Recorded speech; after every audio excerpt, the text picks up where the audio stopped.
Le guide nous emmène où aujourd'hui, les amis? Eh bien, dans un endroit que j'ai eu plaisir à découvrir lorsque j'étais tout jeune.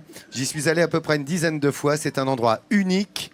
J'allais dire au monde, en France évidemment, mais au monde également. C'est ça, tu voulais nous présenter le palais du facteur cheval. Absolument, on va Raconte partir l'histoire. au nord du département ce matin, du côté de Hauterive, un village de 1500 habitants que rien ne prédestinait à une gloire internationale.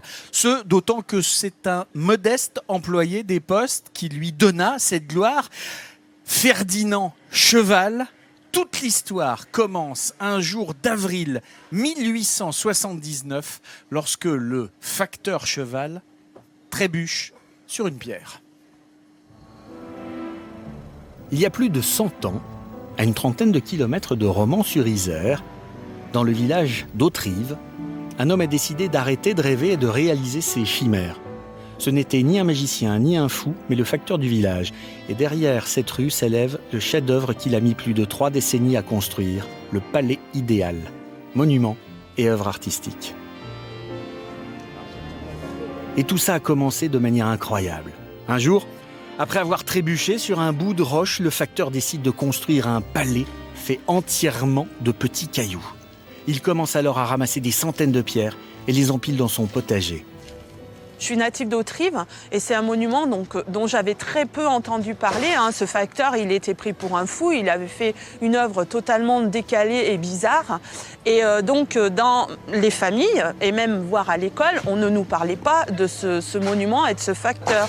Je l'ai découvert vraiment petit à petit et doucement en travaillant ici. Et au fur et à mesure des années, mon regard a totalement changé. 12 mètres de haut.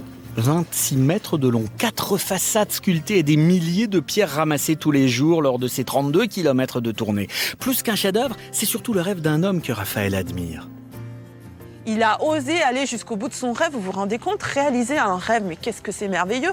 Qui aujourd'hui peut dire qu'il réalise vraiment son rêve? Et son rêve est un hymne à la nature et au métissage des cultures. Sur la façade est, des références à la Bible, avec cette représentation de la grotte de Saint-Amédée qui se mêle harmonieusement à des détails d'architecture indienne ou encore égyptienne. À un moment donné, il s'est rendu compte que ce monument qu'il faisait, eh bien, c'était quelque chose d'extraordinaire, de pas banal. Et il se dit, je ne vais pas le faire pour rien, je vais en faire ma tombe. Pourquoi il l'appelle le temple égyptien? Eh bien, tout simplement parce qu'il voulait être enterré avec sa femme, comme des pharaons. Sous le temple égyptien, il a fait 2 cercueils qui ressemblent un petit peu à des sarcophages en pierre. Un peu plus loin, une œuvre magistrale titanesque. Voici les 3 géants représentant 3 grands hommes, César, Archimède et Vercingétorix. Et si on approche, on remarque que la façade est jalonnée de maximes, de proverbes, certains bien connus, d'autres qui en disent long sur le caractère du personnage. On remarque une chose importante, le facteur était fier de dire que c'était son œuvre à lui, travail d'un seul homme. Il était très mégalo, il était très fier de son œuvre et il voulait vraiment dire qu'il ne s'était fait aider de personne. Aujourd'hui encore, des personnes n'arrivent pas à croire que c'est son travail à lui. Mais comment ne pas comprendre les questionnements de ses contemporains? Lui, le paysan, a réussi à faire sortir de son lopin de terre une œuvre magistrale qui suscite aujourd'hui l'admiration de tous. Ça fait 6 ans que je viens ici et depuis 6 ans, nous amenons la famille, les amis et chaque fois que nous venons, on découvre. C'est un émerveillement, c'est vrai qu'on ne pense même plus à rien, on regarde, on est vraiment émerveillé par tout ce qu'il a pu faire. Mais le travail, vous vous rendez compte, le travail? Son imagination, c'est quelque chose de formidable. Une opiniâtreté incroyable a dû motiver ce simple facteur à façonner, après son travail et parfois à la lueur de la bougie, ces millions de petits cailloux. On imagine aussi sa soif de voyage, de découverte, dans une galerie où se mêlent chameaux et coquillages, lui qui n'aura jamais vu la mer.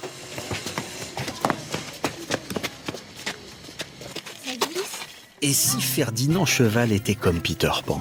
Car son palais idéal, c'est aussi le palais des merveilles pour les enfants. Là, à gauche. C'est tout petit, là. Mais oui, mais on va pas rentrer. Pour les nains? Ouais. Les 8 ans.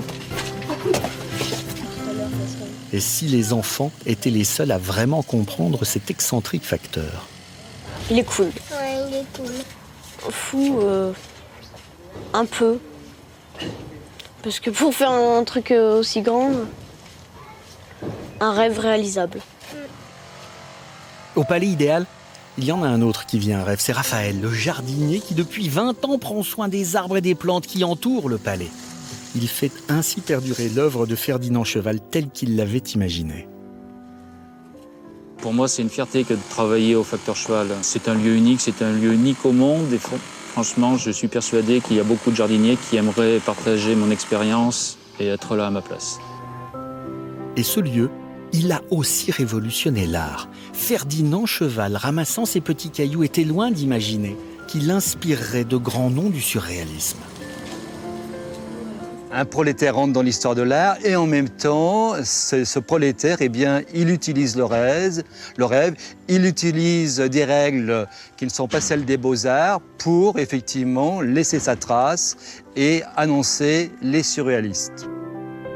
Ferdinand Cheval était donc un révolutionnaire, libéré des carcans sociaux, indifférent aux moqueries et n'écoutant que son cœur. Il a réussi au soir de sa vie, à 77 ans, et après des années de labeur, à réaliser le rêve d'une vie, un rêve d'enfant, sans doute. Et c'est vrai que Ferdinand Cheval, il a subi un nombre de railleries absolument considérable durant les 33 ans de travail qu'il a mis. C'est fascinant quand même, Jean-Sébastien, ce que tu viens de nous faire découvrir. Moi, ça m'a retourné. Quoi, ce travail, ce qui est totalement fascinant sur ce palais idéal, c'est que Ferdinand Cheval n'avait aucune notion, non seulement d'art, mais surtout aucune notion d'architecture. Et tout ça tient debout. Et ça, c'est pratiquement un miracle total, parce qu'il y a quand même un nombre, je vous rappelle, ça fait 26 mètres de long, 14 mètres de large et 10 mètres de haut. Ouais. C'est énorme. Alors, mais c'est très agréable. Il faut se promener dedans, hein, comme vous l'avez vu là, avec les gamins et tout, t'as les souterrains et tout.